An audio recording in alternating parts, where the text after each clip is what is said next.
بسم الله الرحمن الرحيم. الحمد لله والصلاة والسلام على رسول الله. بنراني برز خوشويست من سلامي خواهي پروردگارتان لسر بيت. سپاس بخواهي پروردگار هاتين وخزمت برزتان بو ولام دانوي كومالك لپرسياركانتان.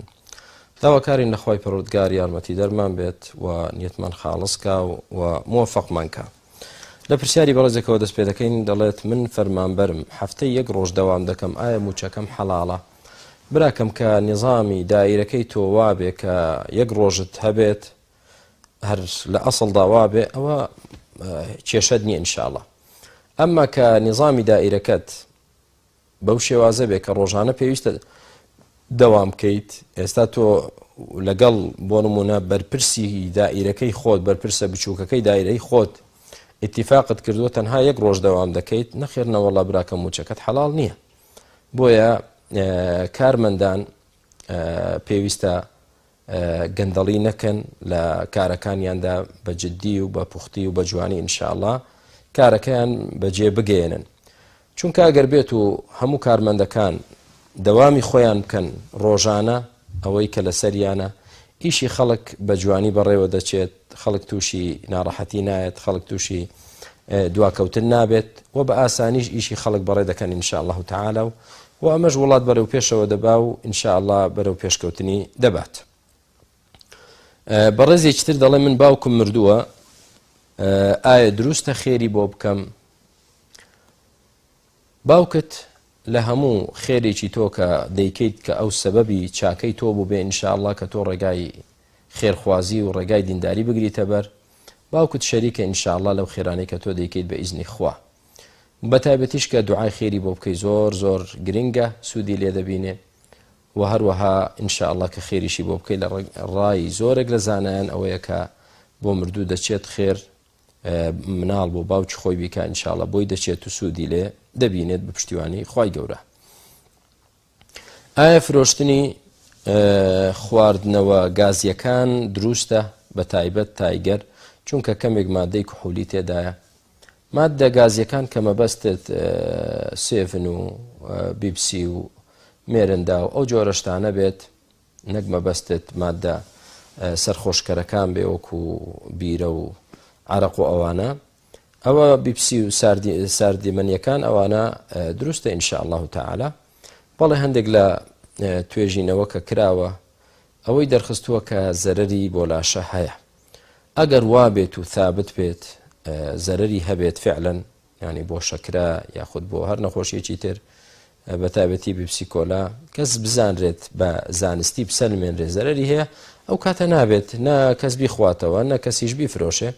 بۆ چونکە هەر شتێک زەرەر بێت ئیسلام ڕێی لێگرتوین ئیسلام لەگەڵەوەی ئێمە زەرەر نەکەین و زەرەر لە خۆمان نەدەین و خۆمان تووشی بە هیلاک چوون نەکەین. بەڵام تایگەر دەڵێ کەمێک مادەی کحولی تێدایە ئەگەر ئەوەی تێدا بێت ئەوە دروست نییە بەڵام کە تیایدا نەبێت دروستە والله ئاعلم من نازانم بەڕاستی ئایا مادەی کحولی تیادا یا تێدا نییە هیچی لێ نازانم بۆیە ناتوانم بڕیاری لەسەر بدەم. بەڕێزێکی تر دەڵێ مامۆستا لە چەند سەرمەڕ زەکاتی لێ دەکەوێت لە چل سەرمەڕ برای بەڕێزم زەکات واجب دەبێت. پرسیارێکی ترمان بۆ هاتووە دەڵێ تووشی کێشەی کۆمەڵایەتی بووین داوای دوعای خێرتان لێ دەکەین دوعای خێرمان بۆ بکەن داواکارین لە خوای پەروەردگار بۆ خاتری ناوە جوانەکانی و سیفاتە بەرزەکانی کارتان ئاسانکە و لەم کێشەیە ڕزگارتان بکە و بۆتان ئاسان بکە و هەروەها کێشەی تێگڕای موسڵمانان خوای گەورە یارمەتی دەریان بێت خوای گەورە لە هەموو لایەکمان ببورێت و کار ئاسانی بۆ هەموو لایەکمان بکاو چی خێرە بۆ هەموو لایەکمان بیهێنێتە پێش و چیش زەرەر و زیان و شەڕە لە هەموو لایەکمان بە دووری بگرێت.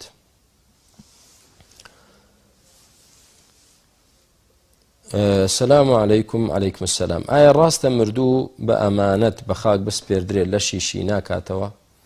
نەخێر ڕاست نییە برای بەڕێزم ئەمە نییە بڵێ وەڵام من ئەی زەویە کە بە ئەمانەت ئەو لاشەیە لێرە دەنێژم دوای 1-2 ساڵی تر ئەم لاشەیە دەردێنمەوە و دەیبەمەوە شارەکەی خۆی وەلادێکەی خۆی دەینێژین بۆیە زەوی لاشەی ئەو مردووە تێک نەدات و شی نەکاتەوە و تێک نەچێت نەشتیوان نییە کە لاشە لە ناو خاکدا بوو بێگومان دوای چەندان ساڵ هەر تێک دەچێت و وردە وردە ئەو گۆشتە نامێنێت و ئێسقانەکانیشی دەپوچێتەوە بەڵام ئەوەی کە گرنگە ڕوحیانەتی مرۆڤ هەردەمێنێت و ئەو مرۆڤ ڕۆژی قیامەت خی گەورە زیندوی دەکاتەوە خوایەک کە لە نەبووەوە بتوانێت ئێمە بهێنێتە بوون دەشتوانێت جارێکی تر زیندومان کاتەوە و حیساب و کتابمان لەگەڵ بکات ئایا زیکرکردن لە دڵەوە دروستە واتە بەدەم نەیڵێ براکەی من زیکری خوا یاخود قورئان خوێندن ئەوانە پێویستە بە دەم بێت لەگەڵ دڵیش لە دڵەوە هەڵبقڵێ و بەدەمیش دەرببڕدرێ پێغەمبەری خوا عەلەیهی سەڵات وسەلام دەفەرمێ باشترین شت ئەوەیە کە لا یەزال لیسانک رطبا من ذکر الله زمانت تەڕ بێ بە یادی خوا کەواتە دەبێ زمان بجوڵێت بە یادی خوا سبحان الله الحمد لله ولا إله إلا الله والله أكبر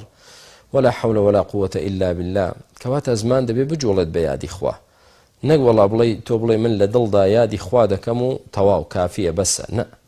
دەبێ بە زمانیش یادی خوا بکەیت یا استغفر الله دەکەیت یا لا حول ولا قوة إلا بالله دەکەیت یا سەڵاوات لەسەر پێغەمبەر صلی الله عليه وسلم لێ دەیت ئەوانە هەمووی پێویستە لە دڵەوە ئاگات لێبێ دڵی چی و هەروەها بە زمانیش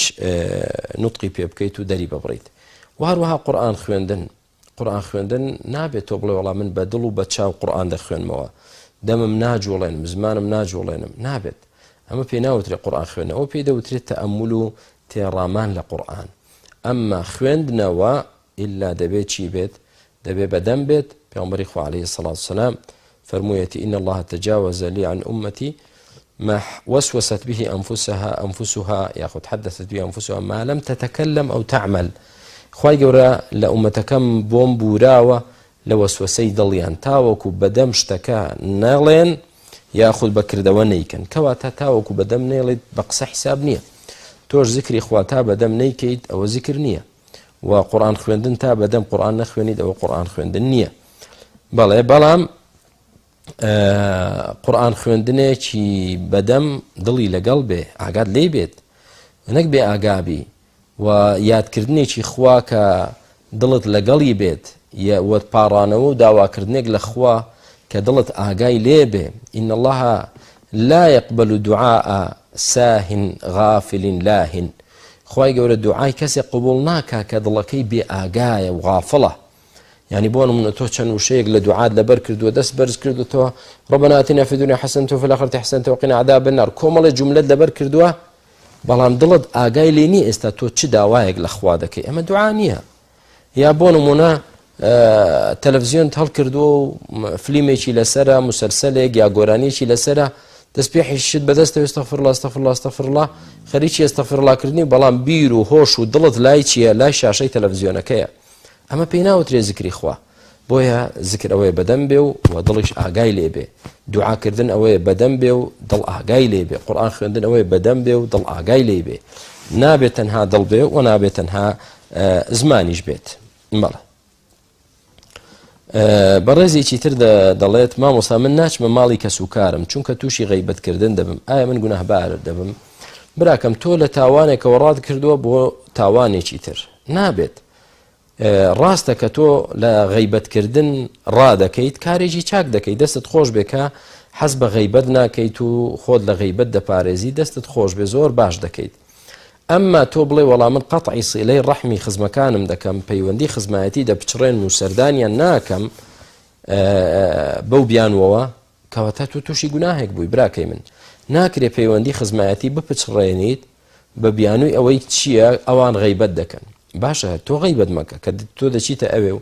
غەیبەت دەکەن بە ئوسلوبێکی جوان بە زمانێکی نەرم و شیرین انشاءالله نەسیحەتیان بکە بڵێ بەڕێزەکانم ئێمە بۆچی خۆمان گوناهبارکەین بۆچی ئەو خێر و حەسەناتی کە هەمانە خۆ لێمان زیاد نییە بۆچی بۆ فڵانە کەس و فڵانە کەس بڕوا کە غەیبەتیان دەکەین با کاری وانەکەین دوعای هیدایەتیان بۆ بکەین با ئێمە بە عیبی خۆمانەوە مەشغوڵ بین نەک بە عیبی خەڵکەوە مەشغوڵ بین دەتوانی نەسیحەتیشیان بکەین انشاءالله تعالی و خۆشت لە غەیبەت